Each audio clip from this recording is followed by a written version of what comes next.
Hey everyone, back here on Lighthouse Wealth Group, the Spotlight, our podcast. And speaking of podcasts, so today we're going to be talking about influencers and content creators. So, we've been talking about this, but this is a really interesting topic to discuss because I feel like this is kind of a new occupation within the last 15, 20 years, probably more like the 15 years. Where with the, obviously with social media and so on, you have people becoming this new occupation and it becomes a new marketing line item for companies as well, which is just really fascinating. What do you think about all this?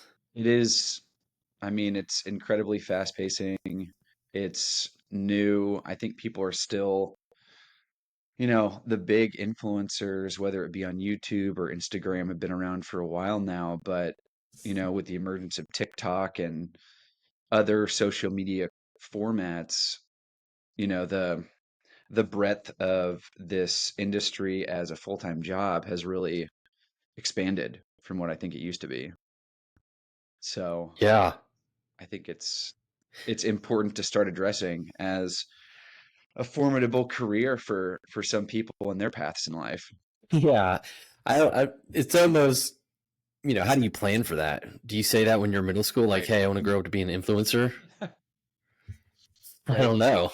I think they are now. I think people are saying, I want to Yeah. be a YouTube star or something like that. I think that's one of the top career choices for little kids these days when they get asked that question, which is hilarious, right? That never used to be a thing.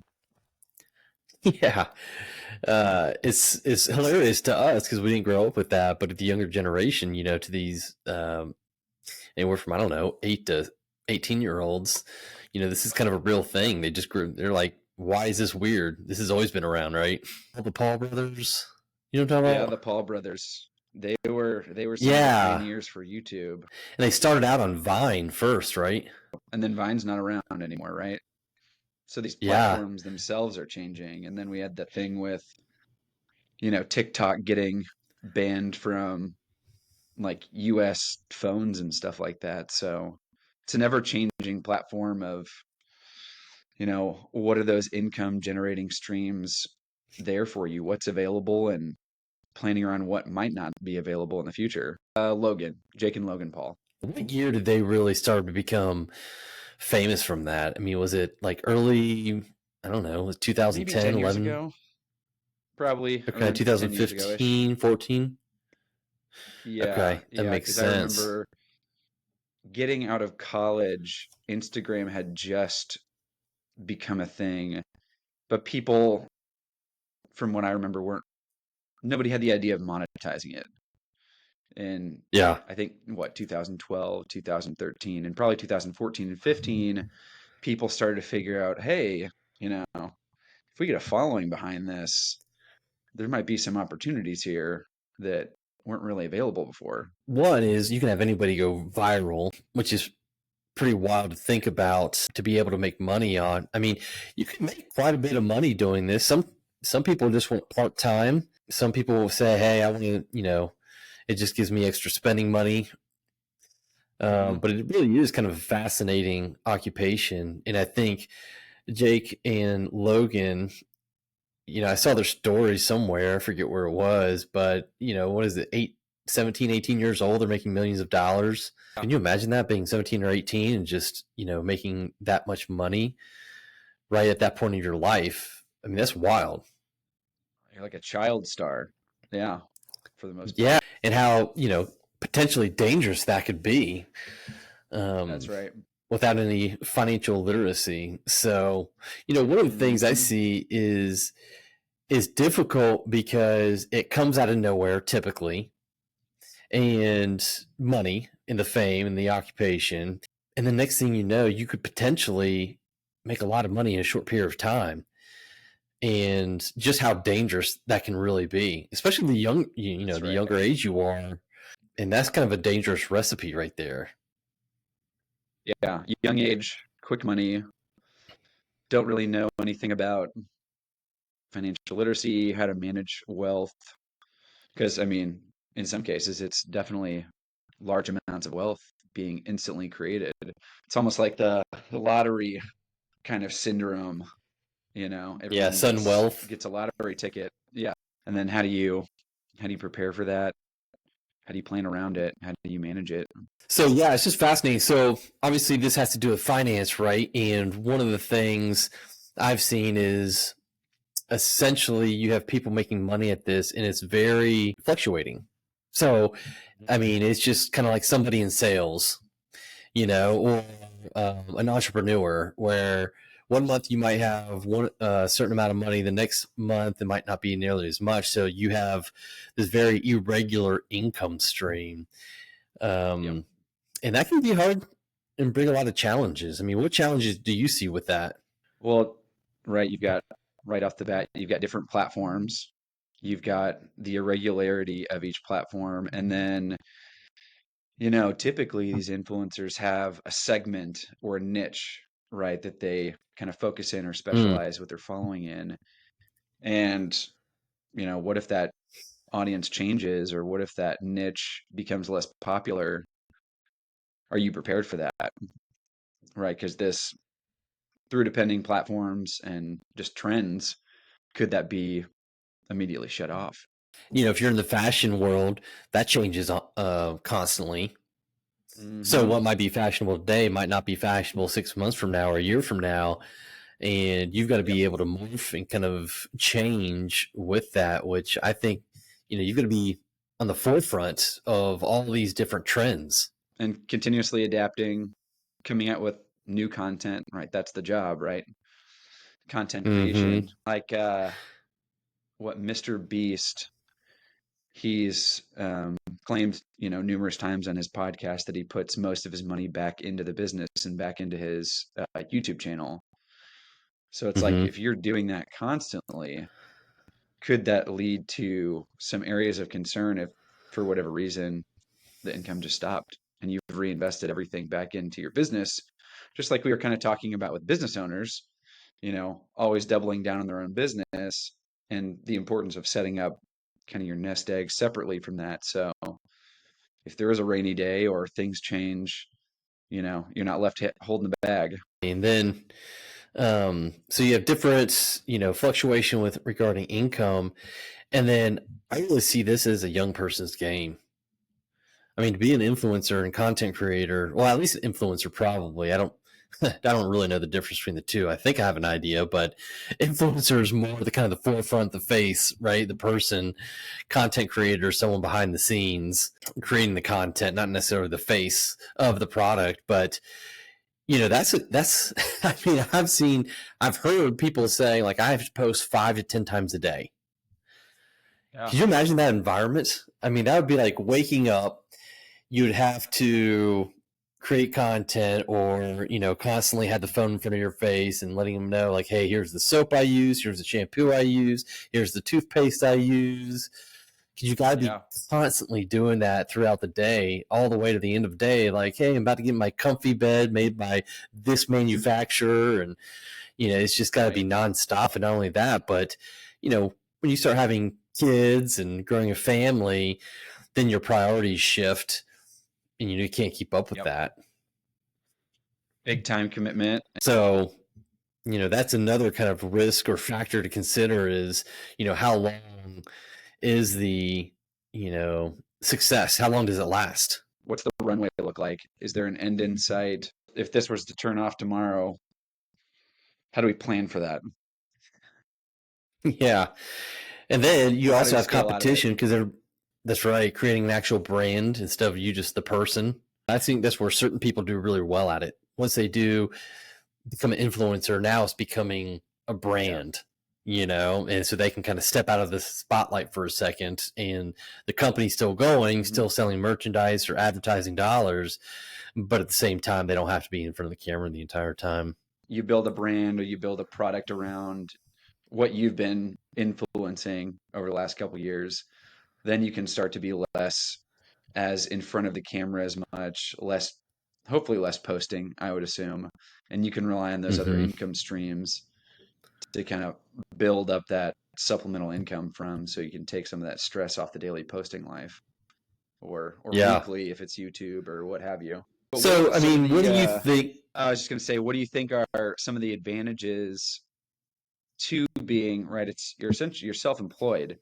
What are some of the advantages though that you would say to, having your own business, having your own brand? There's a lot of serious things you got to consider with, being your own brand and the potential liability of that. But what are some of the benefits, whether it's planning for retirement, are there self-employment benefits, that kind of thing that would be available to somebody like this? You're your own boss. You can kind of determine the hours you work, or don't work, or you're not answering to a corporate. I think those are certainly the benefits of that, and just staying on top of certain trends.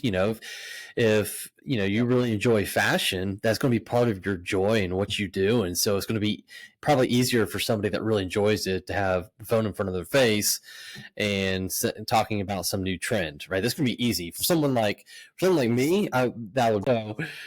Those are, I think, certainly some of the benefits, and being able to have success doing that and enjoying that. That's awesome. You've got a couple other kind of retirement plans that are available to people in that situation, right? You've got your own business. In most cases, I would assume you kind of set up your own LLC or something like that so you can actually form a company around it. But I mean, Mm-hmm. as opposed to other traditional folks in the business world that have availabilities for a 401k or something employment sponsored, right? They have to think about that for themselves. So there's a couple things that are Yeah. available to them, like a SEP IRA or, Mm-hmm. solo Solo 401k, 401k, cash balance simple IRA. plan. Yeah, cash balance Mm-hmm. plan, that's a good one. High Mm-hmm. contribution limits, which are awesome. You could put a lot of money away doing that. So tax deferred money. Um, but yeah, I think those are the financial benefits are that you do have a choice on retirement plan, how you want to put money away, what kind of vehicle do you want? You can do a combination of after tax, tax free. Then you can also do a combination of tax deferred that'll help you save on taxes. You have a lot more options as far as what you want to set up to be able to start putting money away for yourself. Because just like we always say, pay yourself first. In that regard, influencers are treated just like business owners in the fact that they have options and how they want to, Mhm. start saving money. And you mentioned something else too I'd like to touch on, which is self-employment. And this is where we get kind of into the pitfalls. These are kind of the big mistakes that a lot of influencers potentially make, which is basically, not counting for taxes. You're self-employed. So, you've Yeah, got to, you got to that's right. track there's no automatic taken out of your paycheck. It's like, you've got to be able to make sure that you're accounting for that as well, and saying, hey, if I get $100,000, $200,000, I don't get to keep all that. I got to pay Uncle Sam. He gets a Yeah. portion of that, and so being able to make sure you're doing quarterly tax payments, you're also paying self-employment Working with a good CPA. taxes. Working with a good Yep. CPA will certainly help you with that, and that's probably one thing I would say that influencers would need to know going into it, which is you're going to be self-employed, you're going to have self-employment taxes, and whatever you make, you don't necessarily get to keep 100% of that. So that way they don't get in trouble, when all of a sudden tax time comes around, Uncle Sam says, oh, wait a minute, you owe this amount. And you're like, oh, I'm going to put that back in the business. Now, I think, early on, a lot of people would probably get caught up with that, right? Not accounting for their own taxes that they have to pay at the end of the year, what that looks like. Yeah, big things to have to prepare for. And so one things we have influencers plan for is inconsistency of income, right? Let's make sure we have a Hmm. good emergency fund for those seasons that sales aren't coming in as much as we thought. Making sure we have taxes paid for. That's really important. Certainly don't want to mess that up. And the other thing Yep. is, just going back to the basics, which is budgeting.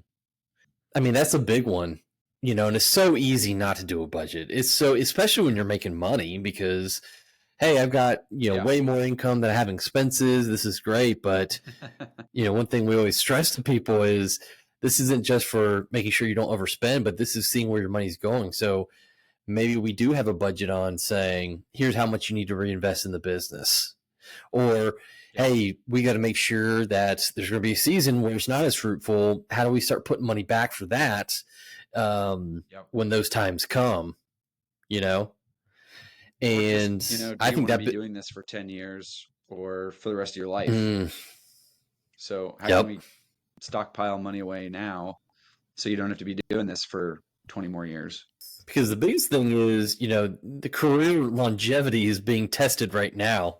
The longer you go on, the more your priorities are going to shift and change, which could potentially make it more difficult. And so, being able to manage, if there's a saturation in the market, or if there's simply fatigue in the business. Mhm. And you said earlier, Vine's no longer around, so Yeah. and along came TikTok. So, what if something else comes around that people flock to? Are you going to be able to sustain that on another platform? If your audience shifts, how are you going to adapt? And how can you plan your business Yeah. around that? And I think another one of the pitfalls is really it's very unconventional income. So a lot of times, getting approved for credit or getting approved for mortgages or something like that can be a lot more of a challenge doing that, especially with irregular income. Yeah, you've got to have long business histories. I would assume you have to have at least 2 years worth of tax returns through your influencer business or YouTube business, something like that, to, really even be able to use that type of income. So there's all these different kind of emotional challenges and financial challenges, and I think that's where we really help kind of create a plan. So being able to sit down with someone and saying, hey, what are your thoughts on this? How long do you expect to be in this business for? It's kind of like an athlete, you kind of have limited time. And then what happens then? What does your second career look like? Or how much time, do you have until you start to run out of money or that becomes an issue? And just sitting down and having these conversations are really the first step and being honest, because sometimes you can go get wrapped up in the success and thinking this is so easy, this will just happen forever, and it just won't. And if it does, good, you want it to, but you got to think ahead and thinking of the next phase. Yeah. I mean, how does retirement at 35 work for most people? And you have to have a lot of money built up at 30. If you truly want to retire, not work again, you have to have a lot of money to do that, because you're really talking potentially another 65 years. And so, priorities are going to change during that time. But yeah, so when sitting down with somebody, that's what we do, is we just simply have the conversation. Hey, tell us about your business. How long do you plan on being in this? How sustainable is it? We want to make sure we're kind of uncovering these potential risks. So that'll help give us better clarity to be ready to plan for those things. And just like you said earlier, I think one step is saving for, retirement. And then, a lot of our retirement accounts, mainly, you can start accessing money at age 59 and a half. But if you're 35 years old, and you don't want to work, it's going to be hard to access those certain accounts. Yeah. So you've got to have excess money. You really do.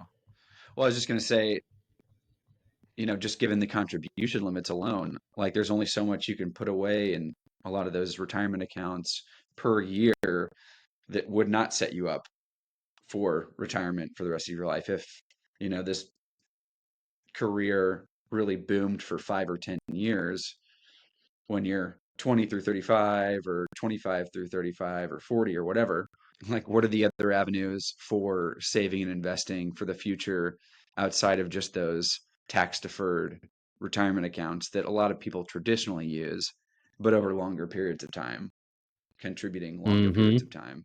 Yeah, what are those vehicles available to us right now in a short period of time that we can really stockpile money away, but still have liquidity if we needed it sooner than 59 and a half?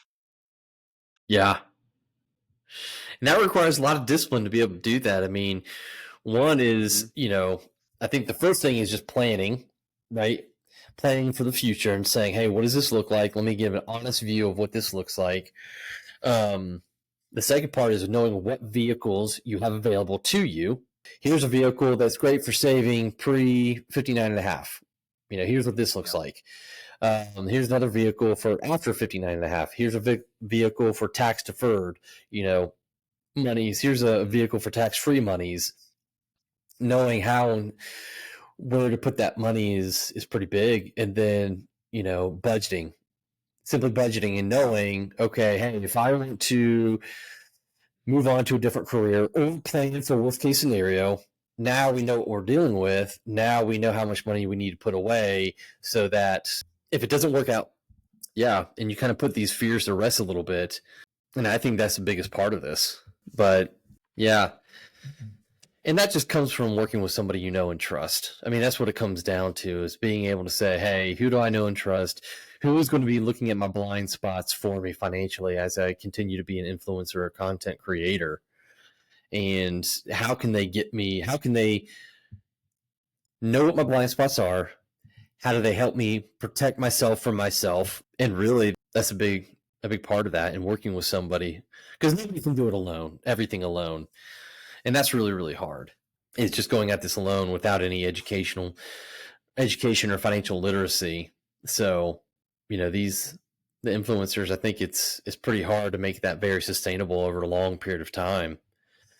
And so having an honest conversation with them of, hey, what does this next phase look like? When do we think it is? And what would you want to do? I don't know. I mean, it's wild to think about. There's a lot more pitfalls than you think. There could be burnout. There could be market saturation. Everybody's trying to go viral, right? We're trying to go viral in a financial services industry. Imagine how hard that is. Hey, everyone, who wants to talk about retirement planning? Isn't that exciting? But yeah, I mean, trying to do that, and everybody's trying to be, the next big YouTube star and social media star, and having that saturation. And I think in 5 to 10 years, it's going to be completely different than what it is today. So I think the biggest thing is, have a plan, work the plan, make sure you're putting money away for the unknowns or the future or planned future. And then, update your plan every so often, review it. And that's where I think we help a lot of people, in this space, is just making sure they understand, hey, we're going to plan accordingly. We're going to hope for the best and prepare for the worst. I think it takes a team, for sure. And I think you raised up a great point on that one. And like I said earlier, it's hard to go at this alone and try to figure out all the right answers. So what else, Sam? Yeah, it's a pretty cool occupation. It's an evolving occupation. And so, I think influencers, content creators, once you do something that you find that everybody likes, it's like, that's great. You've built something, you've been successful. Now it's our job to keep you there and making sure you're making wise decisions, financial decisions. Exactly. So, well, that being said, we're going to close out, but just appreciate everybody tuning in for the Lighthouse Spotlight podcast. And again, if there's anything we can do to help, if you want to facilitate a conversation, please let us know. We'd be glad to do so. But other than that, we just appreciate you listening, watching, and we'll see you next time. Take care.